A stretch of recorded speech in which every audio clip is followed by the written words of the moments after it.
सुरुवातीला एक मोठी बातमी आहे। मुख्यमंत्री देवेंद्र फडणवीस हे दिल्ली दौऱ्यावरती आहेत आणि पुण्यावरनं मुख्यमंत्री थेट दिल्लीला जाणार आहेत। निवडणुकांच्या अनुषंगाने हा दिल्ली दौरा महत्त्वाचा आहे मुख्यमंत्र्यांचा। एकूणच आगामी स्थानिक स्वराज्य संस्था निवडणुका त्यापैकी नगर परिषदा नगरपंचायतीच्या निवडणुका होऊ घातल्या आहेत। त्यासोबत आगामी काही निवडणुकांच्या पार्श्वभूमीवर मुख्यमंत्री देवेंद्र फडणवीस हे दिल्ली दौऱ्यावरती जात आहेत, पुण्यातून थेट दिल्ली। या संदर्भात आपण माहिती घेऊयात। आमचे प्रतिनिधी अविनाश कानडजे आपल्या सोबत आहेत। अविनाश, मुख्यमंत्र्यांच्या या दिल्ली दौऱ्याबद्दल काय माहिती? नक्कीच आपण जर बघितलं तर आज मुख्यमंत्री छत्रपती संभाजीनगरमध्ये होते आणि भाषणामध्ये ते सहज बोलून गेले, ज्या ठिकाणी युती शक्य आहे तिथं युती करू, मात्र ज्या ठिकाणी युती शक्य नाही त्या ठिकाणी भाजप सोबळावर लढेल, त्यांचा हा इशारा होता। आणि त्यानंतर लगेच छत्रपती संभाजीनगरवरून दरम्यान 6 वाजेच्या दरम्यान ते छत्रपती संभाजीनगरवरून पुण्याला गेले आणि पुण्यावरून मुख्यमंत्री जे ते आज रात्री दिल्लीला जातील। दिल्लीला गेल्यानंतर अर्थातच अमित शहा यांची ते भेट घेतील आणि आगामी स्थानिक स्वराज्य संस्थेच्या ज्या निवडणुका होऊ घातल्या त्या निवडणुकीसंदर्भात जी बैठक त्यांची महत्त्वाची होईल। नक्की अमित शहा यांना भेटतील की अजून वरिष्ठ नेत्यांना भेटतील ते संक्षिप्त कळालं नसलं तरी दिल्लीत मात्र महाराष्ट्राबाबतीत राजकीय चर्चा नक्कीच होतील, कारण 2 ते 3 दिवस अगोदर अजित पवार हे देखील अमित शहांना भेटले होते। पार्थ पवारांचं प्रकरण असेल आणि स्थानिक स्वराज्य संस्थांच्या निवडणुका असतील, त्याच संदर्भात आता मुख्यमंत्र्यांचा दिल्ली दौरा अतिशय महत्त्वाचा मानला जातोय, कारण येणाऱ्या निवडणुकीसंदर्भात सविस्तर चर्चा होईल आणि कुठे युती करायची कुठे नाही करायची या संदर्भात चर्चा होईल। आणि जिथे भाजप ताकदवर पक्ष आहे त्या ठिकाणी नक्कीच कमळ फुलेल असं मुख्यमंत्री आज बोललेत। आणि त्यानंतर दिल्लीतील वरिष्ठ नेत्यांसोबत त्यांची बैठक होईल। आणि जरी स्थानिक स्वराज्य संस्थांच्या आता नगर परिषदेच्या निवडणूक असल्या, मात्र सर्वात मोठी जी निवडणूक असणार आहे ती मुंबईची आणि त्यानंतर नाशिक असेल, छत्रपती संभाजीनगर असेल। अविनाश, धन्यवाद या माहितीसाठी। तर मुख्यमंत्र्यांचा हा दिल्ली दौरा महत्त्वाचा। पुढची अनेक महत्त्वाची बातमी ती म्हणजे नागपूर उमरेड रोडवरती VIT कॉलेज ते उकळवाही हेटी दरम्यान खासगी ट्रॅव्हल्सला आग लागली। धावत्या बसला अचानक आग लागल्यामुळे खळबळ माजली, मात्र बस चालकाने तातडीने बस थांबवत 45 प्रवाशांना बाहेर काढल्यामुळे सुदैवाने जीवितहानी झाली नाही। तर बसला आग लागल्यानंतर पोलीस आणि अग्निशमन दलाच्या पथकाने तत्काळ घटनास्थळी धाव घेत या आगीवर नियंत्रण मिळवलं।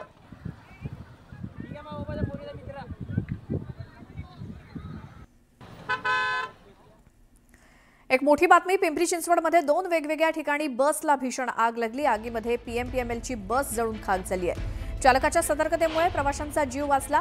काळेवाडी आणि चिंचवडमधल्या या 2 घटना।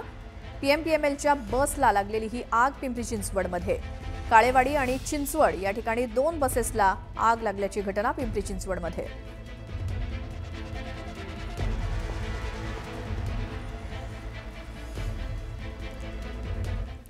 आता बघूयात आपला महाराष्ट्र वेगवान घडामोडी।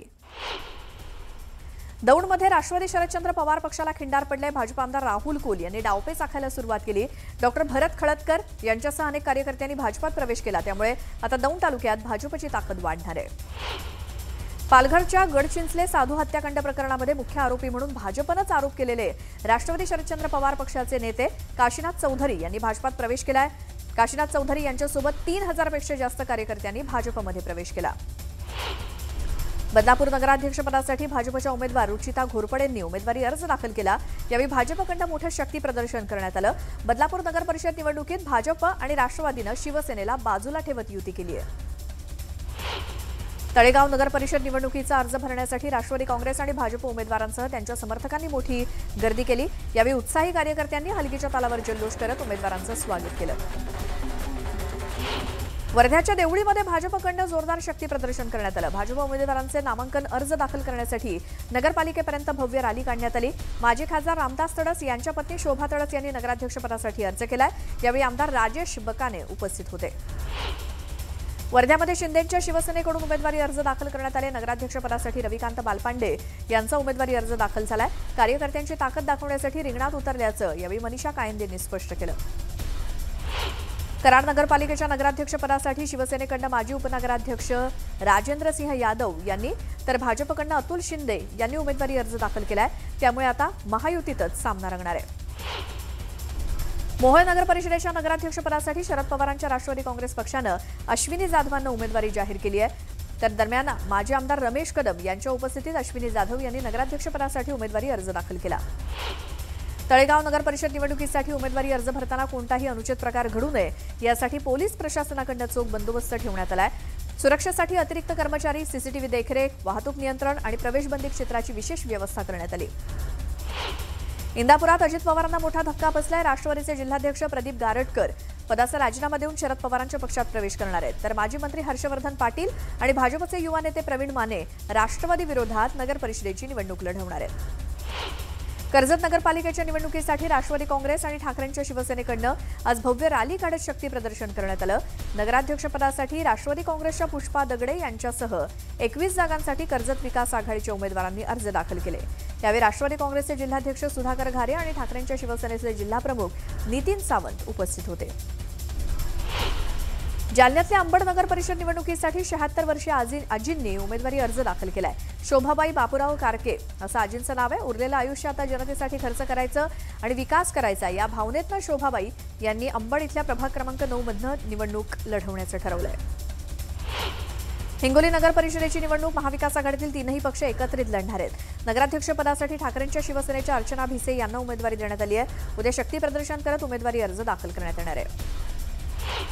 कर्जत नगरपालिकेच्या निवडणुकीसाठी राष्ट्रवादी काँग्रेस आणि ठाकरेंच्या शिवसेनेकडून भव्य रॅली काढत शक्ती प्रदर्शन करण्यात आलं। नगराध्यक्षपदासाठी राष्ट्रवादी काँग्रेसच्या पुष्पा दगडे यांच्यासह 21 जागांसाठी कर्जत विकास आघाडीच्या उमेदवारांनी अर्ज दाखल केले। यावेळी राष्ट्रवादी काँग्रेसचे जिल्हाध्यक्ष सुधाकर घारे आणि ठाकरेंच्या शिवसेनेचे जिल्हाप्रमुख नितीन सावंत उपस्थित होते। सिंधुदुर्गात नगर परिषद निवडणुकीसाठी महायुतीतील भाजप आणि शिवसेना आमने-सामने बघायला मिळण्याची शक्यता आहे, कारण शिवसेनेचे आमदार निलेश राणेंनी भाजपला आव्हान दिलंय। आम्ही युतीसाठी सकारात्मक होतो, मात्र काहींना युती नकोय, आमची ताकद मोठी असं निलेश राणेंनी म्हटलं।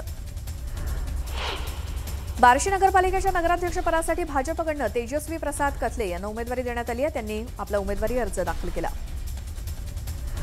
सांगली जिल्ह्यातील ईश्वरपूर नगर परिषद निवडणूक काँग्रेससोबत लढणार असल्याचं जयंत पाटील यांनी सांगितलं, तर जत आणि शिराळा नगर परिषदेसाठी दोन्ही राष्ट्रवादी एकत्र येणं हा प्रयोग आहे असं देखील जयंत पाटलांनी म्हटलं। सांगलीतील ईश्वरपूर नगर परिषद निवडणुकीसाठी शरद पवारांच्या राष्ट्रवादी पक्षाच्या उमेदवारांनी अर्ज दाखल केले।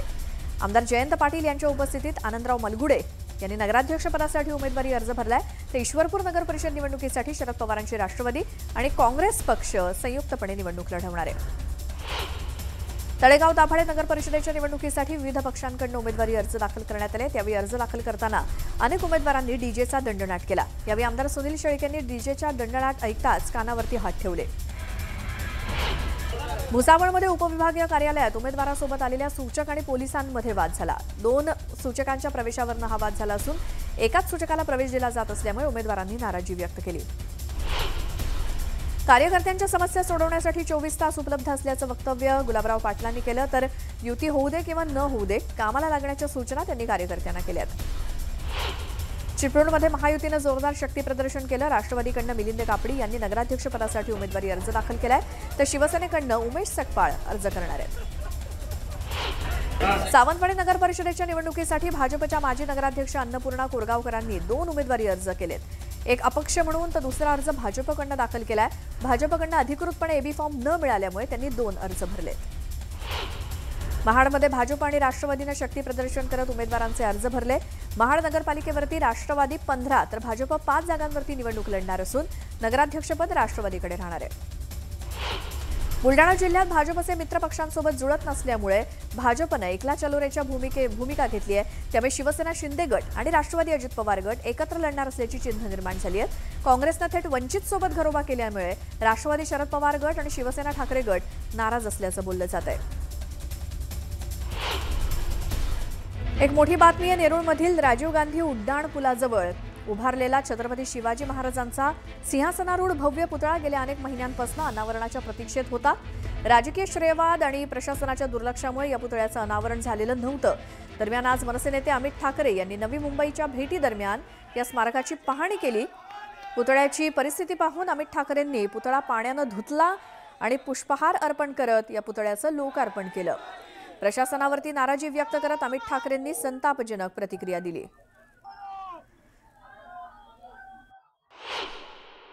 वाटतं गेल्या 4 महिन्यात अनेक सरकारी अधिकारी किंवा मंत्री असतील किंवा नेते असतील हे नवी मुंबईमध्ये येऊन गेलेले आहेत, नेरूळमध्ये येऊन गेलेले आहेत. मला वाटतं एक एअरपोर्टचं पण अनावरण झालं, उद्घाटन झालं. प्रधानमंत्री आलेले, मुख्यमंत्री आले, उपमुख्यमंत्री आले. मला त्याच्यानंतर त्याच्या आधी मला वाटतं दहीहंडीसाठी पण आले, पक्षप्रवेशासाठी पण आले. पण महाराजांसाठी त्यांना वेळ नसेल मिळाली तर मला वाटतं खूप दुर्दैवी गोष्ट आहे. आणि मला वाटतं की आम्हाला ते बघवलं नाही. मला आज कळलं की असा एक कपडा बांधून महाराजांना ठेवलं आहे. त्याच्यामुळे मला वाटतं की आम्ही सर्व महाराष्ट्र सैनिकांनी तो एक हे घेतलं की आम्हाला असे बघायचे नाहीत महाराज. आणि मला वाटतं नवी मुंबईला पण नाही बघायचे आहेत. तर नवी मुंबई आणि सगळ्यांच्या दर्शनासाठी मला वाटतं महाराज आता तुमच्या समोर आहेत. पुन्हा पाहूयात आपला महाराष्ट्र वेगवान घडामोडी. गोंदिया आणि भंडारा जिल्ह्यामध्ये होणाऱ्या नगर परिषद आणि पंचायत समिती निवडणूक स्वबळावरती लढणार असल्याचं खासदार प्रफुल्ल पटेल यांनी जाहीर केलं. एखादी जागा युतीमध्ये लढू असं देखील प्रफुल्ल पटेल म्हणाले. त्यामुळे महायुतीत फूट पडल्याची चर्चा रंगली आहे. सिंधुदुर्गातल्या सावंतवाडीमध्ये शिवसेनेच्या उमेदवारांनी देवदर्शन केलं. यावेळी दीपक केसरकर सुद्धा उपस्थित होते. पारंपरिक पद्धतीनं पूजा करून आगामी निवडणुकीतील यशासाठी साकडं घातलं. उल्हासनगरमध्ये भाजपला मोठा धक्का बसलाय. भाजपच्या 4 माजी नगरसेवकांनी शिंदेंच्या शिवसेनेत प्रवेश केला. अंतर्गत गटबाजीमुळे भाजपला हा धक्का बसल्याचं बोललं जात आहे. उल्हासनगरमधील रहिवाशांनी मतदानावरती बहिष्कार टाकण्याचा निर्णय घेतलाय. जोपर्यंत नागरी समस्यांबाबत तोडगा निघणार नाही तोपर्यंत मतदान करणार नाही असा इशारा नागरिकांकडून देण्यात आलाय. मावळमध्ये ड्रोन कॅमेरा वायरमध्ये अडकल्याची घटना घडली. उमेदवारांच्या शक्ती प्रदर्शनाचं शूटिंग करताना ही घटना घडली. सुदैवाने यात कुणालाही दुखापत झाली नाही. कल्याणमध्ये भाजपचा महापौर बसवण्याची कार्यकर्त्यांनी आमची इच्छा असल्याचं वक्तव्य नंदू परब यांनी केलंय. श्रीकांत शिंदेंच्या वक्तव्यावरून परब यांनी हे प्रत्युत्तर दिलं. उरण नगरपालिकेच्या निवडणुकीसाठी भाजप विरुद्ध महाविकास आघाडी आणि मनसे असा सामना रंगण्याची शक्यता आहे. महाविकास आघाडीच्या प्रचाराच्या पोस्टरवरती मनसे अध्यक्ष राज ठाकरेंचा फोटो झळकलाय. तर महायुतीतील घटक पक्षांना सोबत न घेता भाजप स्वबळावरती निवडणूक लढवणार असल्याचं जवळपास नक्की झालंय. चंद्रपूरच्या ब्रह्मपुरी नगर परिषदेच्या निवडणुकीमध्ये भाजपमध्ये नगराध्यक्षपदावरून मोठा पेच निर्माण झालाय. विलास विखार यांना एका गटाचा विरोध असल्यामुळे हा पेच निर्माण झाला असून जुन्या कार्यकर्त्यांना संधी देण्याची मागणी कार्यकर्त्यांनी केली. चिपळूणमध्ये माजी नगरसेविका नुपूर बाचिम यांनी भाजपमधून राजीनामा दिला. तिकीट न मिळाल्यामुळे राजीनामा दिल्याची माहिती त्यांनी दिली. त्यांनी अपक्ष निवडणूक लढवण्याचा निर्णय घेतलाय. कणकवली नगरपंचायतीसाठी उमेदवारांकडून अर्ज दाखल करण्यात आले. आतापर्यंत भाजपकडून नगराध्यक्षपदासाठी 1, नगरसेवक पदासाठी 10 जणांनी उमेदवारी अर्ज दाखल केलाय. लोणावळ्यात भाजपनं निवडणुकीची जोरदार तयारी सुरू केली आहे. भाजपच्या नेत्यांनी नागरिकांच्या भेटी घ्यायला सुरुवात केली. लोणावळ्यात भाजपला राष्ट्रवादीचं आव्हान असणार आहे. ब्रेकनंतर आपला महाराष्ट्रामध्ये तुमचं स्वागत. पुन्हा पाहूयात बातम्या वेगवान. स्वर्गीय बाळासाहेब ठाकरे यांच्या राष्ट्रीय स्मारकाचं सार्वजनिक न्यास अध्यक्ष उद्धव ठाकरेच असणार आहेत. शासन निर्णय काढून तशी घोषणा करण्यात आली आहे. आदित्य ठाकरे यांची सदस्य म्हणून 5 वर्षांसाठी नियुक्ती करण्यात आली आहे. योगेश क्षीरसागर यांनी भाजपमध्ये पक्षप्रवेश केलाय. पंकजा मुंडेंच्या उपस्थितीत पक्षप्रवेश सोहळा संपन्न झाला. स्थानिक पातळीवर जागा वाटपाचा निर्णय होणार. जिथे शक्य तिथे युती होणार असं मुख्यमंत्री देवेंद्र फडणवीस यांनी सांगितलं. काही ठिकाणी युती झाली नाही तर काही ठिकाणी युती झाली असं फडणवीस म्हणाले. काँग्रेस त्यांचा निर्णय घेण्यासाठी स्वतंत्र असल्याचं उद्धव ठाकरेंनी म्हटलं. काँग्रेसच्या स्वबळाच्या नाऱ्यावरती उद्धव ठाकरेंनी ही प्रतिक्रिया दिली. मनसेबद्दल मला काही बोलायचं नाही. मनसे महाविकास आघाडीतील घटक पक्ष नाही. त्यांनी आपल्या पक्षासंदर्भात आपली भूमिका ठेवावी असं विजय वडेट्टीवार म्हणाले. दानवेंनी दुसऱ्याकडे बोट दाखवताना 4 बोटं त्यांच्याकडे हे विसरू नये. ग्रामीण भागात काय परिस्थिती आहे याचं सुद्धा अवलोकन केलं पाहिजे. आपापसात मतभेद होतील अशी वक्तव्य कुठल्याही नेत्यानं करू नये असं विजय वडेट्टीवार म्हणाले. पुण्यातील मनसे नेते उद्या राज ठाकरेंची भेट घेणार आहेत. या भेटीमध्ये पुणे शहरातील मतदार याद्यांचा अहवाल सादर करणार असल्याची माहिती मिळते. पुण्याच्या ओतूरमध्ये बिबट्याला पकडण्यासाठी वनविभागाकडून पिंजरा लावण्यात आलाय. आता हा बिबट्या पिंजऱ्यामध्ये जेरबंद होतो का हे बघावं लागेल. शेतमालाला दर नसल्यामुळे अहिल्यानगर जिल्ह्यातील शेतकऱ्यांनी चिंता व्यक्त केली. तातडीनं शेतमालाला भाव देण्याची मागणी केली. दरम्यान शेतकऱ्यांनी रब्बी हंगामाच्या शेतीची देखील तयारी सुरू केली आहे. भोर पुणे मार्गावरती भोलावडे गावाजवळ रस्त्याच्या रुंदीकरणादरम्यान खोदकाम सुरू असताना भोर शहराला पाणीपुरवठा करणारी पाईपलाईन फुटली. मुख्य जलवाहिनी फुटल्यामुळे शहराचा पाणीपुरवठा विस्कळीत झाला. अहिल्यानगर जिल्ह्यामध्ये बिबट्यांच्या संख्येत वाढ झाल्यामुळे नागरिकांनी चिंता व्यक्त केली. बिबट्याच्या हल्ल्यामध्ये अनेकांना जीव गमवावा लागल्यामुळे नागरिकांमध्ये भीतीचं वातावरण आहे. पुणे पालिकेकडून थकबाकी भरणाऱ्यांचा सन्मान करण्यात आलाय. अभय योजनेचा लाभ घेणाऱ्या थकबाकीदारांचा पालिकेच्या कार्यालयामध्ये सत्कार करण्यात आला. पुण्याच्या नांदूर कळंब परिसरामध्ये बिबट्याने एका घोडीवरती हल्ला केला. बिबट्याच्या हल्ल्यामध्ये घोडी ठार झाली आहे. त्यामुळे नागरिकांमध्ये भीतीचं वातावरण आहे. तात्काळ पंचनामा करून नुकसान भरपाईची मागणी करण्यात आली आहे. खेडच्या शिवे गावाजवळ पवनचक्कीकडे जाणाऱ्या डोंगराळ रस्त्यावरती बिबट्याचा मुक्त संचार बघायला मिळाला. नागरिकांनी वनविभागाकडे परिसरात पिंजरा लावण्याची मागणी केली. ग्रामस्थांना सावधगिरी बाळगण्याचं आवाहन करण्यात आलं. जळगाव जिल्ह्यातील बोदवड तालुक्यातील लोणावडी तसंच बेटावद रांजणी या शिवारांना जोडणाऱ्या पाणंद रस्त्याची अत्यंत दुरवस्था झाली असून या रस्त्यावरनं चालणं देखील शेतकऱ्यांना कठीण झालंय. याबाबत प्रशासनाकडे तक्रारी करून देखील प्रशासन मात्र दुर्लक्ष करत असल्याचा आरोप शेतकऱ्यांकडून केला जातोय. नागपुरातील भाजप पदाधिकारी सचिन साहू यांच्या हत्येच्या निषेधार्थ परिसरातील नागरिक आणि भाजप कार्यकर्ते रस्त्यावरती उतरले. यावेळी जोरदार घोषणाबाजी करत आरोपींवरती कारवाई करण्याची मागणी करण्यात आली. छत्रपती संभाजीनगरमध्ये भाजपच्या मराठवाडा विभागीय कार्यालयाचं उद्घाटन मुख्यमंत्री देवेंद्र फडणवीसांच्या हस्ते झालं. चिकलठाणा परिसरातील विमानतळासमोर हे विभागीय कार्यालय उभारण्यात आलंय. भाजप खासदार अनिल बोंडेंना हैदराबादमधनं धमकीचा मेल आलाय. अमरावतीमधील इस्लामिक इन्फॉर्मेशन सेंटरच्या फलकाविरोधात आवाज उठवल्यामुळे त्यांना हा मेल आलाय. इस्लामिक इन्फॉर्मेशन विरोधात न बोलण्याचं मेलमध्ये लिहिण्यात आलंय. नेरूळमध्ये मनसे नेते अमित ठाकरेंनी शिवरायांच्या पुतळ्याची पाहणी केली. यावेळी मनसे पदाधिकाऱ्यांकडून पुतळा पाण्यानं धुवून पुष्पहार अर्पण करण्यात आला. दरम्यान मनसैनिकांनी जोरदार घोषणाबाजी केली. कोलकाता कसोटीमध्ये भारताचा पराभव झालाय. कसोटीच्या तिसऱ्याच दिवशी दक्षिण आफ्रिकेनं भारताचा 30 धावांनी पराभव केला. मुंबईतल्या वांद्रे किल्ल्यावरती दारू पार्टी केल्याचा व्हिडिओ अखिल चित्रेंनी पोस्ट केलाय. दरम्यान दारू पार्टीच्या व्हिडिओवरनं अखिल चित्रेंनी आशिष शेलार आणि शंभूराज देसाईंवरती टीका केली. विरार ते बोरिवली लोकल ट्रेनमध्ये मराठी तरुणाचा एका परप्रांतीय तरुणासोबत झालेल्या वादाचा व्हिडिओ सोशल मीडियावरती चांगलाच व्हायरल झालाय. या घटनेनंतर मनसेनं हस्तक्षेप करत परप्रांतीय तरुणाला जाब विचारला. महाराष्ट्रात राहायचं असेल तर मराठी बोलावंच लागेल, अन्यथा मराठी माणूस धडा शिकवल्याशिवाय राहणार नाही असा इशारा मनसेकडनं देण्यात आला. वांद्रे किल्ल्यावरील दारू पार्टीचा व्हिडिओ व्हायरल झाल्यानंतर राज्य उत्पादन शुल्क विभागाचं पथक किल्ल्यावरती दाखल झालंय. पथकानं पार्टी केलेल्या ठिकाणाची पाहणी केली. जळगावमधील आक्सानगर इथे 30 वर्षीय विवाहितेनं सासरच्या जाचाला कंटाळून आत्महत्या केली. पैशांसाठी विवाहितेला मारहाण करून तिची हत्या केल्याचा आरोप तिच्या माहेरच्या लोकांनी केला असून कडक कारवाईची मागणी करण्यात आली आहे.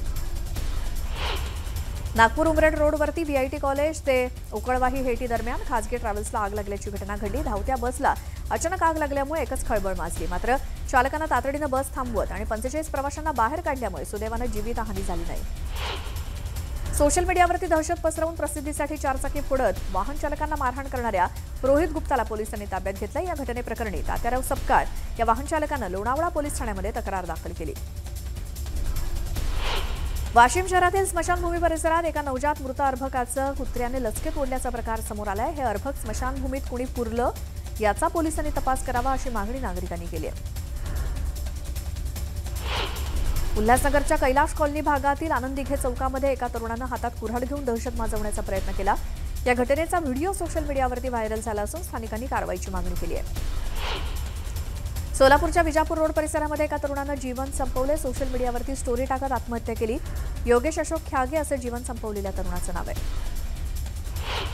धुळे शहरामध्ये पेढ्यातून गुंगीचं औषध देऊन महिलेवरती अत्याचार करण्यात आले. एवढ्यावरतीच न थांबता पीडित महिलेवरती केलेल्या अत्याचाराचा व्हिडिओ व्हायरल करण्याची धमकी देऊन मुख्याध्यापकानं पीडितेकडनं तब्बल 59 लाख रुपये उकळले. पोलिसांनी नराधम मुख्याध्यापकाला अटक केली आहे. वाशिम शहरातील लोणसुने नगरातील रेल्वे रुळाजवळ 27 वर्षीय तरुणाचा मृतदेह आढळला. या तरुणाचा घातपात झाल्याची शक्यता आहे. पोलिसांकडनं चौकशी सुरू आहे.